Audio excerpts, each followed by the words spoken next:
Mesdames et messieurs, bonsoir et bienvenue au débat du dimanche. Trois titres, mais avant les titres, je vais d'abord vous présenter mes invités. Amara Mohamed, sociologue écrivain, bonsoir. Baba Dakono, on ne vous présente plus, analyste, l'un des meilleurs de la place, bonsoir. Cheikh Oumar Konaré, vous êtes avocat, bonsoir. Pas si souvent. Et non, pas du tout. Et le nouveau venu, c'est une première pour vous, Boukari Daou, le directeur de publication du Républicain. Bonsoir. Merci d'être venu, c'est la première pour vous, mais ça ne sera pas la dernière. Alors, trois titres, je disais. Union africaine, l'intégration par l'économie, on le verra. Un sommet extraordinaire au Niger, on en parlera tout à l'heure. Le Premier ministre malien dans la région de Mopti, une visite de 5 jours, on en parlera également. Et puis, coup de griffe de IBK à des acteurs politiques. C'est dans la presse, il a accordé un entretien à un confrère parisien, on en parlera également.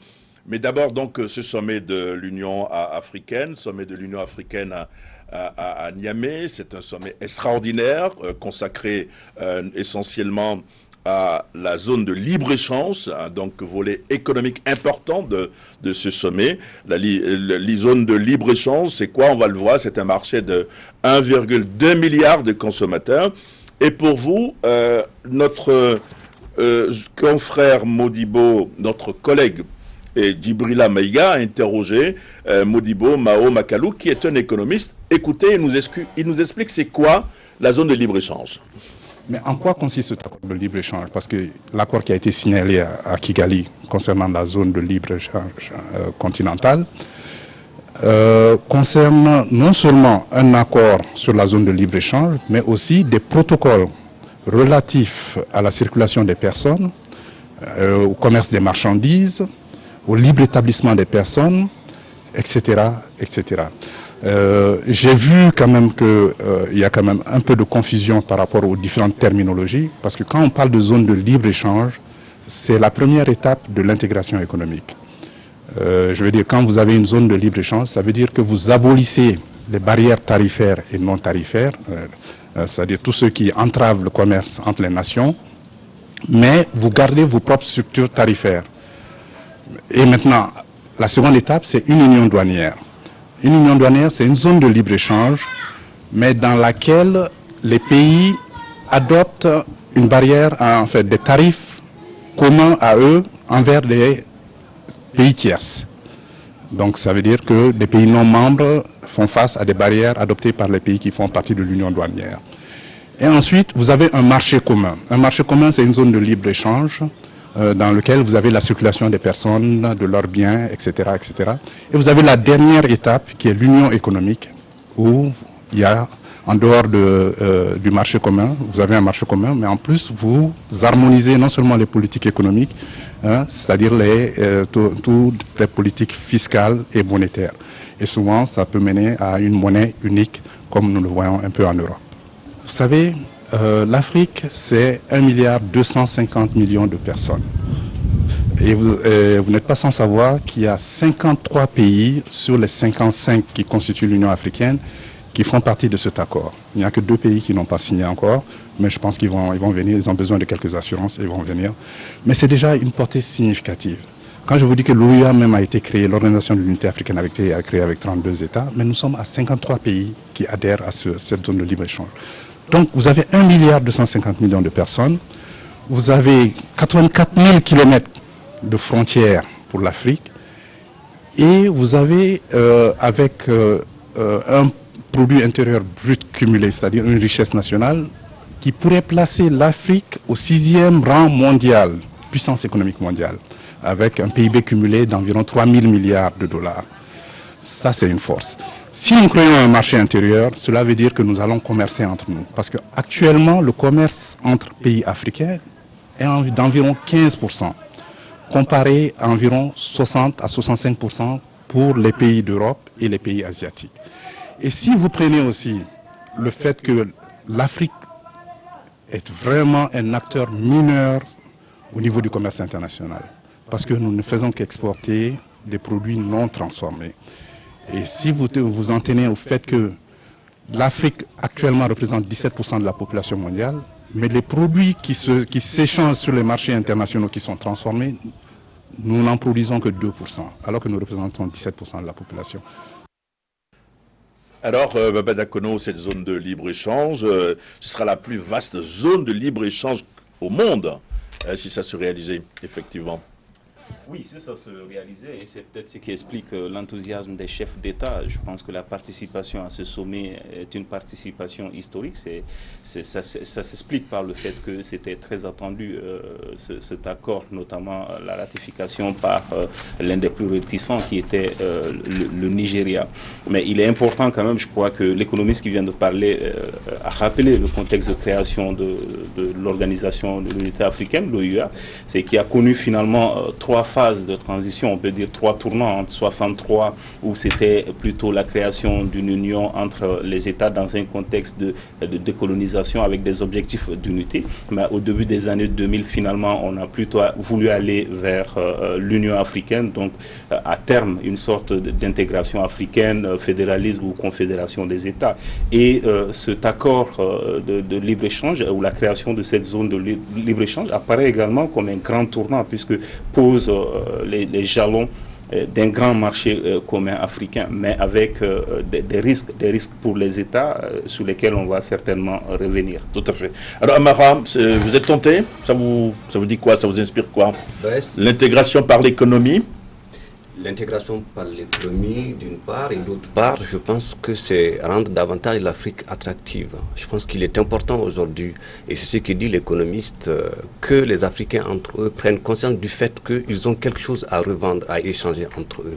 Je pense que ce genre d'actions qui permettent à la fois d'harmoniser les lois, les principes, ça a été rappelé, etc., permettent un peu de donner un nouveau visage à l'Afrique, qui n'est pas seulement que l'Afrique qui consomme ce qui vient d'ailleurs, mais qui a quelque chose aussi à vendre. Et c'est ça l'unité. Au-delà de l'union, c'est l'unité qui est mise en avant pour moi. Boukari, Daou, ça vous dit quoi?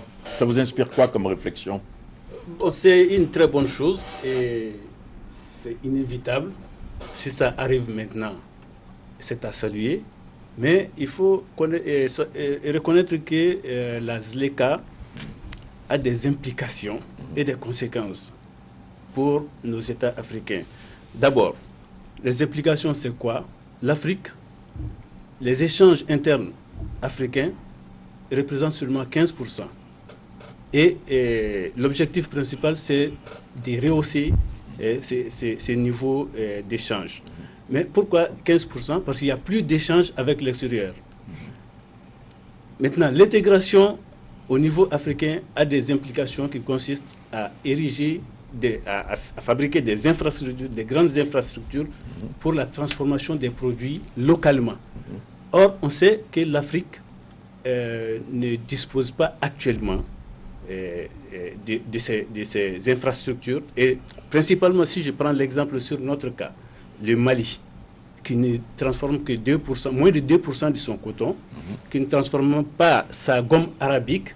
Or, la gomme arabique rentre dans la fabrication de beaucoup de choses à travers le monde. On va revenir. Et je pense que si nous ne faisons pas attention, certains États africains risquent d'être des consommateurs des produits qui viennent d'autres. Notamment asiatiques. Et nous risquons de ne pas en tirer des bénéfices si nous restons comme ça. On va en parler tout à l'heure. Maître Konaré? J'aimerais avoir un autre sentiment, mais franchement, je ne crois pas à cette affaire-là. Ça ressemble à mes yeux à de la propagande. À la propagande? Oui, de la propagande. Une trentaine de chefs d'État réunis pour de la propagande? C'est de la propagande. Depuis 56 ans, les chefs d'État vont tenir une kermesse quelque part, et puis ils reviennent avec de grosses promesses. Mais depuis 56 ans, on n'a pas de monnaie commune, on n'a pas de confédération, ni encore moins une fédération. Alors tous les jours de nouveaux projets, quand Paul Kagame leur a demandé d'imposer une taxe de 2% sur les produits importés, rien que pour financer les frais de fonctionnement de l'Union africaine, les gens se sont rebiffés. Donc il n'y a pas de volonté politique réelle d'intégration. Tout ça, c'est de la littérature. Baba Dakono, c'est la poudre de perlimpinpin, cette zone de libre-échange, vous pensez? Non, je ne pense pas. Konaré, il est souvent pessimiste. C'est un afro, je découvre un afro-pessimiste. Non, mais c'est bien plus que ça, et c'est pourquoi j'ai parlé de sommet historique. Mais il est aussi important de rappeler que peut-être Niamey, c'est l'aboutissement d'un processus beaucoup plus complexe et beaucoup plus long qui n'apparaît. Ça a commencé depuis 2013, ça a commencé avec l'adoption de l'agenda 2063, et dans l'articulation de cet agenda, il est bien prévu l'intégration économique par la création de marchés communs, et cela passe par la création d'une zone de libre-échange. Et je crois que pour l'une des rares fois, on sort, l'Union africaine en tout cas, sort de cette perception de syndicat des chefs d'État pour véritablement s'attaquer à un problème avec les risques que cela comporte. Et au niveau des risques, je rejoins M. Ndao sur le fait qu'il faut faire extrêmement attention, surtout pour les États comme le Mali, à ne pas transformer ces États en pays de consommation, parce que 1,2 milliard d'habitants ou de personnes, c'est aussi 1,2 milliard de consommateurs. Or, on a une disparité entre les États où on a des grands producteurs, de grands pays producteurs, et dans le même temps, on a des petits pays dont la transformation, l'industrie est très peu développée. Donc finalement, le fait qu'il y ait cette politique de libre-échange va consacrer ces pays, les transformer définitivement en marché de consommation. Et donc même les petits producteurs locaux vont disparaître. Nous avons plusieurs expériences au Mali qu'on peut citer à cet effet. Mais fondamentalement, je pense que c'est une étape importante dans le processus d'intégration, la création de cette zone. C'est ça. Alors Amara, 55 marchés éclatés, est-ce que ça ne risque pas de devenir par exemple la cour du roi Pétos? Bien sûr, toute une histoire de stratégie et de comment les choses se mettent en place. Moi, je suis de l'idée qu'il faut voir ce qui relève du positif par rapport à un continent, à des pays qui souffrent énormément de ces politiques dont tout le monde a parlé depuis les années d'indépendance, depuis 1960. Donc, je pense que ce n'est pas que ça, c'est autre chose. C'est un peu cette capacité qui est impulsée par les différents mouvements sociaux qu'on voit naître un peu partout. Il y a une émergence quand même des gens qui ne sont pas d'accord avec la façon de faire la politique, la vision de la politique, qui impacte un peu sur les décisions qui sont en train d'être prises. On voit ce qui se passe, ce qui s'est passé au Soudan, ce qui s'est passé en Algérie, même si c'est pas pareil, etc., etc. Donc c'est important un peu de voir tout ça et de dire, effectivement, il faut organiser tout ça. La question c'est comment tout ça va s'organiser, comment tout ça va s'harmoniser et comment ça ne devienne pas une sorte de camisole qui empêche à chacun d'exister. Je pense fondamentalement. Boukari, nous avons les matières premières, nous ne fixons même pas les prix de ces matières premières. Est-ce que si on veut créer une zone véritablement de libre-échange et efficace, il ne faut pas industrialiser quand même l'Afrique aussi? Oui, il faut que nous arrivions à une étape où l'Afrique a ses propres infrastructures, où l'Afrique transforme ses produits, ses matières premières. Et sans cela, je pense qu'on ne s'en sortira pas. C'est la seule manière de s'en sortir, que le Mali puisse ne pas exporter son bétail sur pied. On peut transformer la viande ici, on peut faire du lait localement, on peut faire la tomate localement, on peut transformer notre coton, on peut fabriquer les basins au Mali, au lieu d'exporter 98% de notre coton à l'extérieur, parce qu'on n'a pas d'infrastructure localement. C'est ça. Maître Cheikh Oumar Konaré, toujours pessimiste malgré ses avis partagés. Laissez-moi terminer. Ouais. Moi, je ne vous coupe pas. Toujours partagé, toujours pessimiste quand vous écoutez tout ce monde-là? Non. Moi, je crois que les discours ne tiennent pas compte des réalités africaines.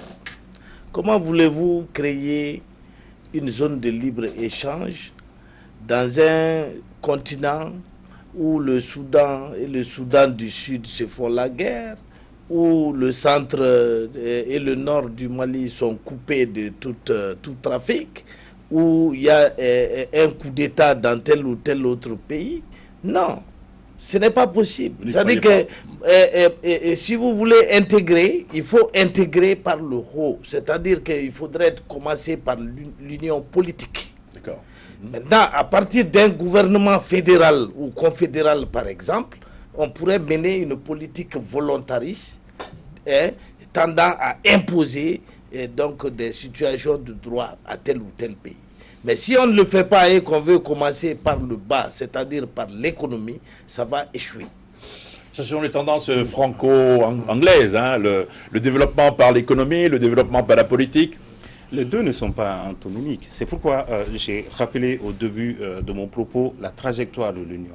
C'est-à-dire, elle a été créée en 1963 et le schéma préconisé par Maître Konaré, c'était ça à l'époque. C'était la création de nouvel État indépendant sur le continent. Il fallait se soutenir, il fallait encourager d'autres vers ce processus de décolonisation. C'est d'ailleurs ce qui a fait que beaucoup ont pensé que l'OUA à l'époque, c'était un syndicat des chefs d'État. Mais à partir de 2000, on s'est rendu compte qu'il fallait beaucoup plus que ça. Il fallait tirer les leçons de tout ce qui se fait ailleurs, à l'exemple de l'Union européenne, pour aller véritablement vers l'intégration des peuples. Les questions d'intégration politique pourraient suivre. Et à cet effet, il y a eu les réformes que d'ailleurs l'ancien président malien Konaré a conduit, Alpha Oumar Konaré pour beaucoup. Et ensuite, après, à partir de 2010, il y a eu cette idée. D'abord, c'était le NEPAD, le nouveau partenariat économique, qui reste toujours une composante de l'Union africaine. C'est pourquoi d'ailleurs, il ne faut pas faire une lecture linéaire des composantes de l'Union africaine. Il y en a beaucoup. Il y a beaucoup de composantes qu'il faut mettre ensemble, qui concourent ensemble à l'atteinte des résultats qui est au final la création d'un espace africain intégré, soit qu'on aille vers le fédéralisme ou la confédération. Mais cela passe par des étapes, ce sont des processus qu'il ne faut pas forcément opposer. Merci bien. Le débat va se poursuivre, hein, notamment avec Sékou Tangara, qui est l'envoyé spécial de Africa là-bas, à Niamey, que nous n'avons pas pu joindre. Je crois qu'il ne dort pas, mais c'est la ligne qui est plutôt mauvaise. Alors, deuxième thème de ce débat du dimanche, le Premier ministre Boubou Cissé à Mopti. Il a achevé ce dimanche une visite de 5 jours à Mopti.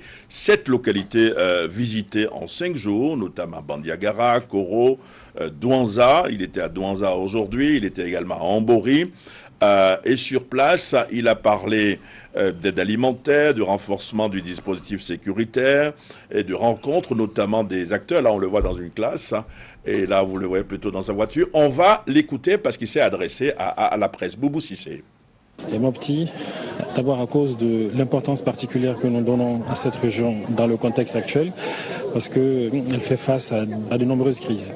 Donc nous avons voulu d'abord venir ici pour voir dans quelle mesure on peut trouver des solutions pour résoudre ces problèmes, ces défis et ces crises auxquelles la région est en train de faire face. La situation sécuritaire s'est traduite par un déplacement massif de population.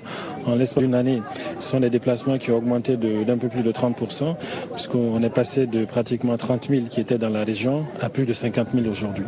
Rien que dans la ville de Mopti, il y en a 9 000 qui sont répartis entre différents sites, des sites qui ont été mis à disposition par l'État, mais aussi de familles d'accueil.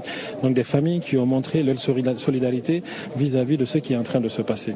Donc il était important que notre première visite ici à Mopti se passe sur ces différents sites, déjà pour voir et constater les conditions dans lesquelles les déplacés vivent et voir comment on peut améliorer leur environnement en attendant qu'ils retournent dans leurs localités respectives. Gary Daou, directeur de publication des Républicains, votre une de ce lundi justement est consacrée à la visite du Premier ministre à Mopti. Oui. Nous pensons que le Premier ministre est plutôt en mission humanitaire, l'urgence humanitaire oblige. Et ce que nous apprécions dans le format, c'est que le format adopté par le Premier ministre, il casse un peu l'habitude par rapport aux anciens Premiers ministres qui sont plutôt arrivés... Il y a un style Boubou Cissé. Il y a un style Boubou Cissé plus modéré. Il n'est pas arrivé en chef de guerre. Il arrive je dirais cette fois-ci, il est arrivé en humanitaire. Oui. En humanitaire, distribution de vivres, 8000 tonnes de vivres, de céréales pour les deux régions, Ségou et Mopti. Et l'autre aspect, c'est des effets d'annonce. Il a annoncé les renforcements. 3500 hommes, mais voilà. Déjà 1500 sont sur le terrain. Oui, 1500, c'est... Avant lui, on avait annoncé 2000 à 4000. Oui. Mais lui, il est arrivé avec 1500 et le reste, c'est l'effet d'annonce. Et tout comme relève de l'effet d'annonce, le déploiement de l'administration pour améliorer l'accès aux services sociaux des bases. Amara, la visite de Boubou Cissé dans la région de Mopti. Je pense que c'est ce qu'on disait la semaine dernière. Je pense que c'est une bonne chose que davantage l'État, les représentants de l'État, en l'occurrence le Premier ministre, soient présents dans ces zones-là qui sont sans cesse attaquées où l'État n'existe pas. C'est pour montrer aux autres que nous revenons peut-être avec force à travers tous les dispositifs qui ont été rappelés par M. Daou. Et 2, c'est montrer aussi l'aspect solidaire de l'État. L'État, c'est chacun de nous, c'est nos impôts, c'est ce qui paye les salariés, c'est aussi la participation de chacun d'entre nous. Donc être aux côtés de ces Maliens-là qui souffrent depuis un certain temps, c'est un bon signal. C'est un signal pour moi à la fois de solidarité et aussi surtout de nouvelles politiques. Vous avez parlé du style Boubou. Je pense qu'il y a une sorte de nouvelle politique qui se met en place à travers... L'humilité, vous pensez? Il y a de l'humilité, une certaine modestie. À côté de ça, il y a aussi des stratégies. Il faut les connaître pour bien les décoder. Comment tout ça va se traduire d'ici 1 mois, 2 mois, 3 mois, en tout cas dans une certaine temporalité. Merci bien. M. Koumar Konaré. Ouais, moi, j'apprécie le message de solidarité qui sous-tend la visite du Premier ministre dans le centre du Mali. Mais j'aimerais qu'on sorte des promesses théâtrales. Ça fait longtemps qu'on nous a annoncé la dissolution de la milice. On va reparler tout à l'heure. Vous parlez d'un point de vue humanitaire pour le moment. Vu. Oui. Ça fait longtemps qu'on parle de sécuriser le centre. Il ne suffit pas de déployer 1500 hommes. Encore faut-il avoir une stratégie pour bloquer l'entrée des terroristes. Or, justement, notre pays est ouvert à l'entrée de tous les terroristes du monde entier par le nord. Donc, je crains que ça ne soit, comme les Bambara le disent, de la transpiration sous la pluie. Il pleuvait pas, j'y étais, il pleuvait pas, et on n'a pas beaucoup transpiré. Baba Dakono, oui. Pour une rare fois, je suis partiellement d'accord avec Maître Konaré, oui, partiellement sur le fait qu'il faut faire attention aux effets d'annonce et à la suite qu'on donne au processus qu'on entame. Mais je pense que dans la gestion de la crise au centre et dans le pays de façon générale, il y a plusieurs niveaux de solutions. Il y a les solutions de court terme, de moyen terme, il y a aussi les solutions de long terme. Pour le court terme, la réponse, les réponses aujourd'hui qui sont apportées, qui sont portées par le Premier ministre semblent être les bonnes. Parce que tout ce qu'on peut faire aujourd'hui dans le centre du pays, c'est d'abord de faire baisser la tension et les actions humanitaires envisagées. Le fait qu'ils partent finalement rencontrer les interlocuteurs sur le terrain sont des bons signaux pour apaiser la tension. Mais il faut faire attention à ne pas inscrire les opérations sécuritaires, et c'est là où je suis d'accord avec Maître Konaré, sur le long terme et en pensant que le tout sécuritaire permettrait de résoudre la crise au centre. Il y a eu une distribution de vivres, on en a parlé tout à l'heure, 8000 tonnes, 8000 tonnes de céréales. Ce qui était frappant d'ailleurs, c'était organisé par le commissariat à la sécurité alimentaire, monsieur Kassoum Denon, il était là.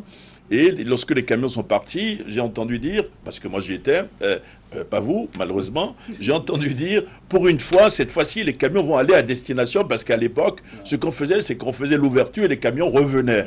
J'ai eu le sentiment que quelque chose changeait sur ça. Sur le plan sécuritaire, on est d'accord, c'est pas forcément des effets d'annonce qui vont régler le problème, on va en reparler, mais quand même, il y a quand même une prise de conscience, quelque part. On ne peut pas dire qu'on ne fait rien pour le centre du Mali, non? Non, absolument. C'est pourquoi je dis, le problème est pris par le bon bout pour les solutions de court terme, parce que le fait que c'est une visite de longue durée, ce qu'on voyait c'était tout au plus la nuit qui était passée à Mopti, et ça c'était rare, mais cette fois-ci le Premier ministre il était accompagné de 5 chefs de département sectoriels. Oui, on a oublié le ministre de l'Environnement, le ministre de la Jeunesse, le ministre de la Santé notamment. En plus du commissaire, le ministre... La Défense aussi. La Défense, oui, aussi, mais lui, qui est là-bas depuis. Il s'est établi là-bas, je l'ai vu là-bas. Ouais, oui. Donc, finalement, et qui sont restés, qui essaient de prendre en charge les besoins des communautés, parce que c'est ce qui sous-tend aussi les frustrations, et c'est ce qui fait que ces communautés sont facilement recrutées par divers groupes armés qui opèrent dans ces localités-là. Eux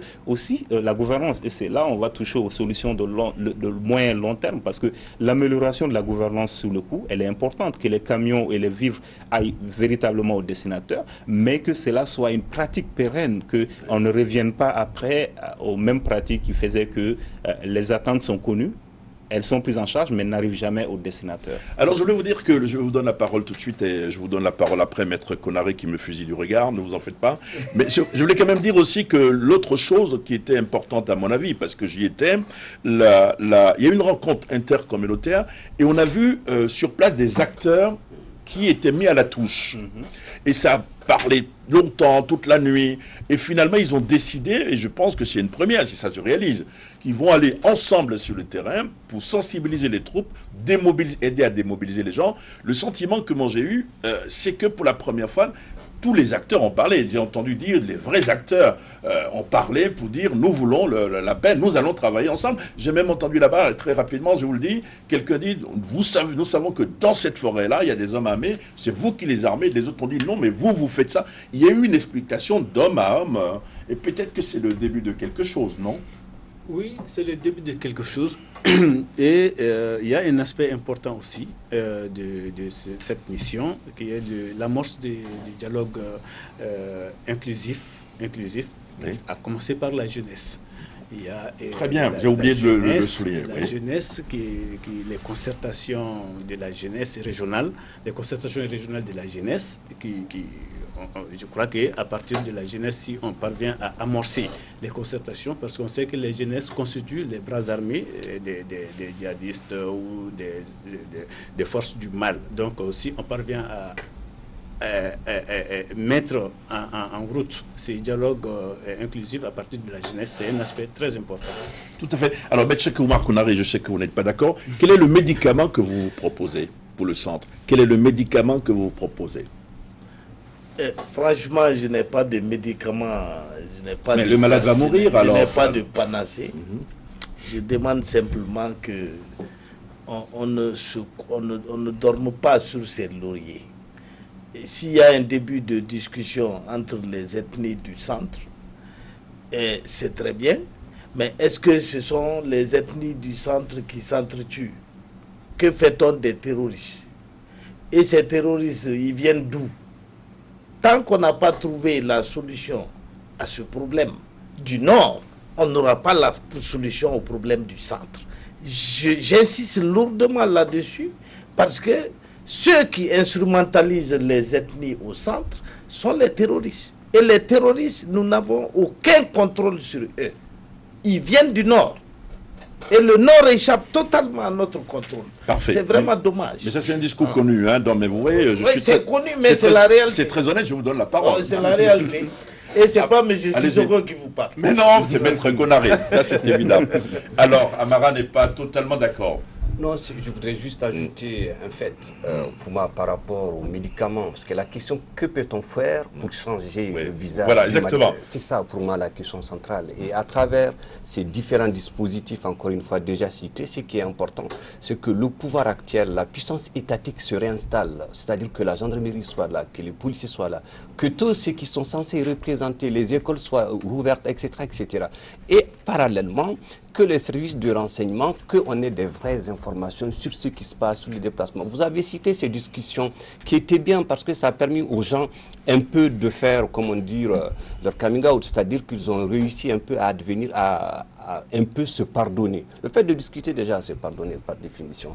Et donc, ce serait bien que ces gens-là, la jeunesse, tous ces acteurs, les femmes et d'autres, puissent être inclus dans ce nouveau dispositif dont vous avez parlé, qui est le dialogue.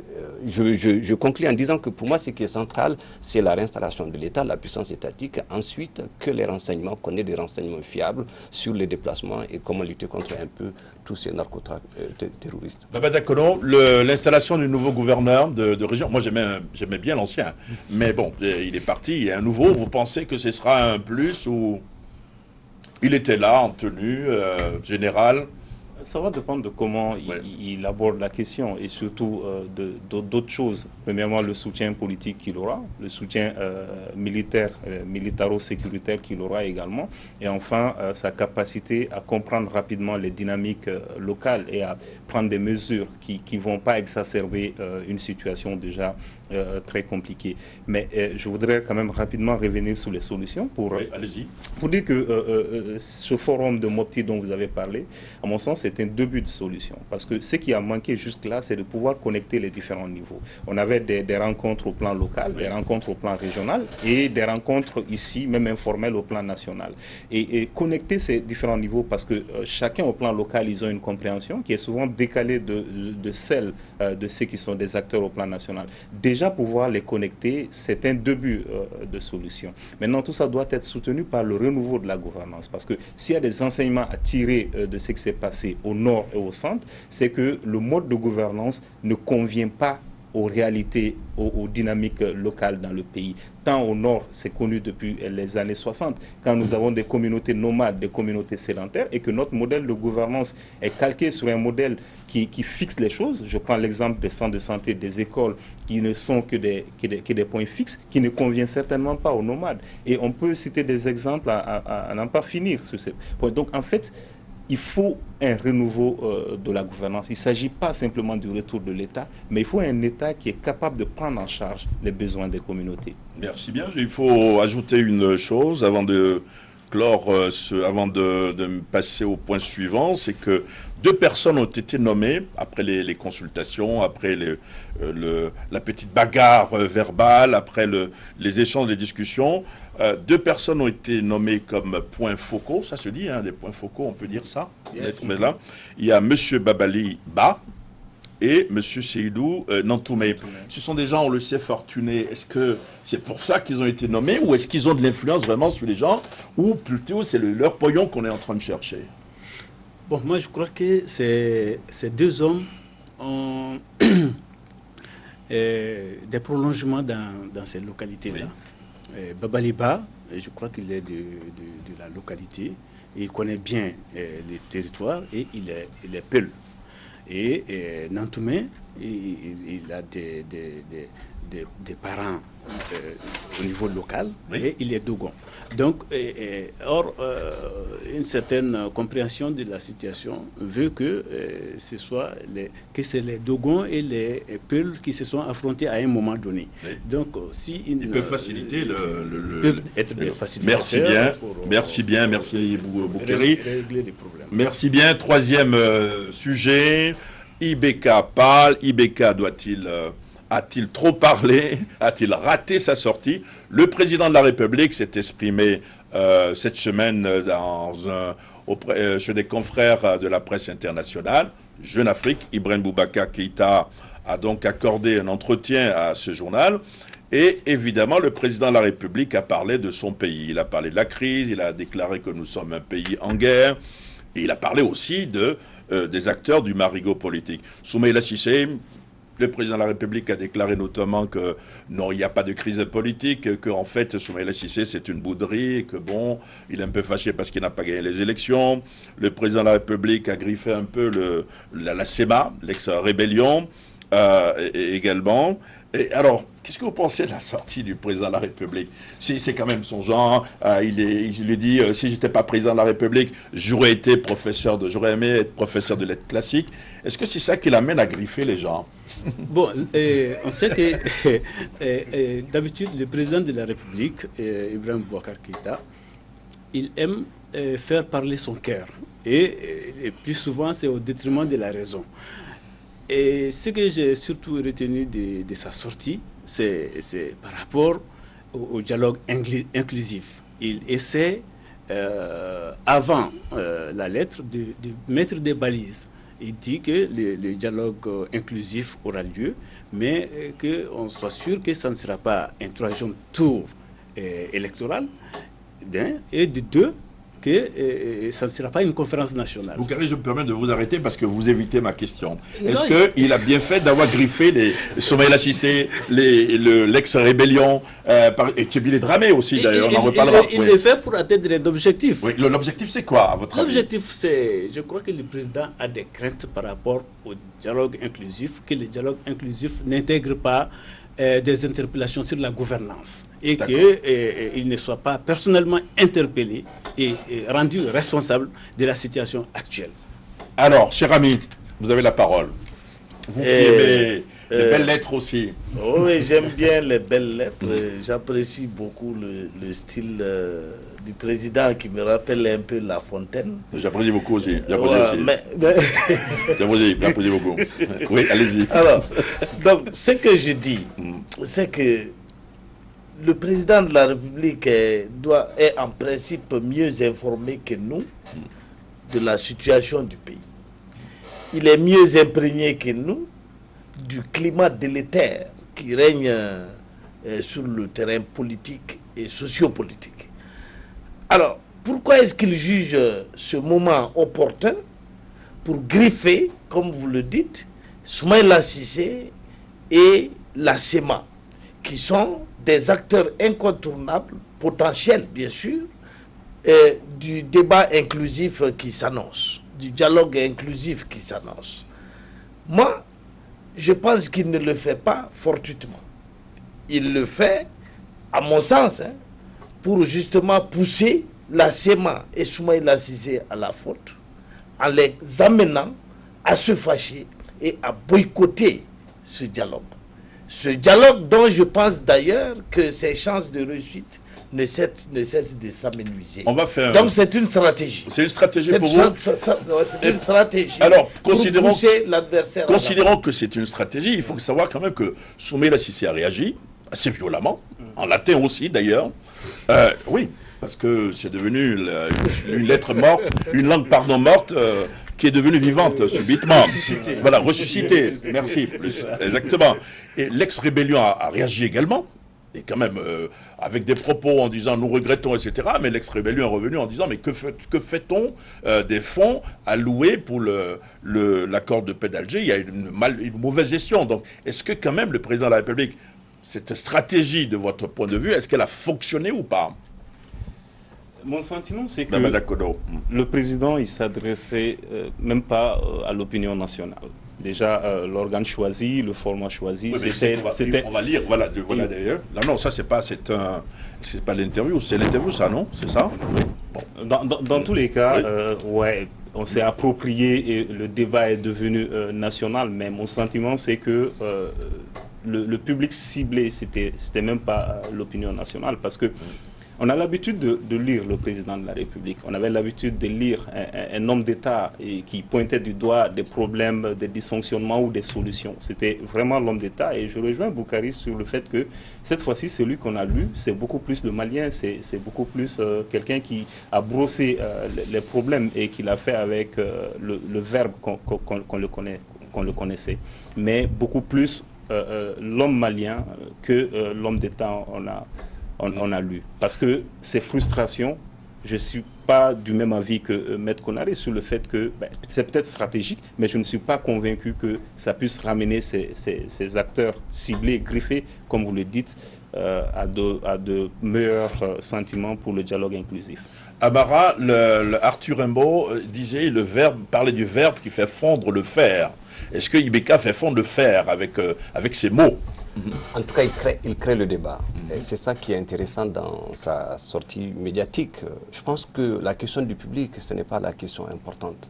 C'est qu'est-ce qu'il veut faire passer comme message. C'est ça la question. Qu'est-ce qu'il veut dire? Je pense qu'il y a plusieurs hypothèses. La première, c'est de dire, écoutez, j'étais dans des zones de turbulence, j'entre dans des zones de tranquillité parce qu'il faut reconnaître que depuis un certain temps, ça va encore, on n'a pas eu de tueries, etc., etc.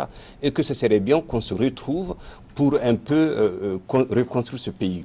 Donc les différents acteurs tels que la SEMA, tels que le chef de file de l'opposition, Soumaïla Cissé, c'est de les interpeller publiquement pour dire, écoutez, que fait-on pour avancer ensemble? Et je pense que c'est ça le message derrière qu'il faudra entendre. Il ne s'agit pas de dire le fait de les interpeller, même si ça a été fait dans un style, effectivement, qui n'est pas apprécié par tout le monde, d'où la façon de répondre de Soumaïla Cissé.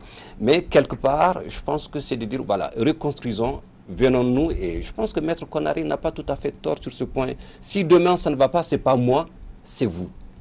Alors Boukari, un mot sur quelqu'un qui a été griffé, Kébélé Dramé, mais qui n'a pas répondu, le ministre des Affaires étrangères. Ça vous étonne de lui, vous le connaissez un peu? Silence Son silence, ce n'est pas la première fois. Je crois qu'il a adopté une démarche positive par rapport à ce qu'il fait déjà. Déjà, vous avez appris par presse interposée que lors du premier conseil des ministres, il a été violemment attaqué par Ibeka. Moi, je ne sais pas, je n'ai pas entendu, mais c'est ce que la presse a sorti. Il n'a pas réagi et je crois qu'il n'aura pas une réaction épidermique à des attaques stériles. On peut dire que c'est un homme stoïque? C'est un homme stoïque, un homme raisonnable, qui a la mesure, qui ne réagit pas de façon épidermique. On peut dire aussi, comme Jean-Pierre Chevènement, qu'un ministre, ça ferme sa gueule ou ça démissionne? Oui, qui a été repris par beaucoup d'autres après. Non, je pense que moi je ne suis même pas convaincu qu'il est beaucoup. C'est de l'humour. Ouais, est-ce que c'est pas de l'humour? C'est de l'humour, mais je voudrais quand même revenir au message et au destinateur. Oui. Amara a rappelé le message, mais je pense que les destinateurs déterminent le message. Parce que le message, c'est pour dire, écoutez, nous sommes de bonne foi. Parce que la mise en œuvre de l'accord pour la paix et la réconciliation nationale, c'est une question de bonne ou de mauvaise foi, suivant les acteurs internationaux. Nous sommes de bonne foi, mais il existe des réticences ou des signaux contradictoires au niveau de nos partenaires des groupes armés. Au plan politique, il n'y a pas de crise politique. Je suis élu, et ça a été rappelé lors du premier conseil des ministres, je suis confortablement élu. J'ai tendu la main. Ma main a été prise et relâchée une fois. Voilà, c'est pourquoi je dis, le message, il n'était peut-être pas destiné à l'opinion nationale. Dans le même entretien, c'est très important, le président de la République parle donc d'hélicoptères, ça c'est très important. Il parle d'appareils, d'outils de défense. Il dit, nous avons des hélicoptères, mais faute de maintenance, certains appareils sont cloués au sol. C'était, moi, je ne le savais pas personnellement. Vous le saviez, Maître Konaré? J'avais appris que... Donc il confirme ce que vous avez appris. Il confirme. Vous pensez quoi de ça? De toutes les façons, je n'ai jamais pensé que l'armée malienne avait des avions de combat. On a vu, il y a eu des parades, monsieur J'ai toujours dit ici que les avions qu'on nous présentait n'étaient pas équipés pour le combat. C'était des avions de surveillance et éventuellement des ambulances volantes. Ne nous créez pas trop de problèmes. Alors donc, moi, je voulais terminer en disant... Le problème, c'est que je pose la question, vous répondez. Oui. Oui. Je vous écoute. Oui, mais moi, je vous écoute aussi. Voilà. On va passer à un autre thème. C'est plus ça, je pense, sur ce sujet.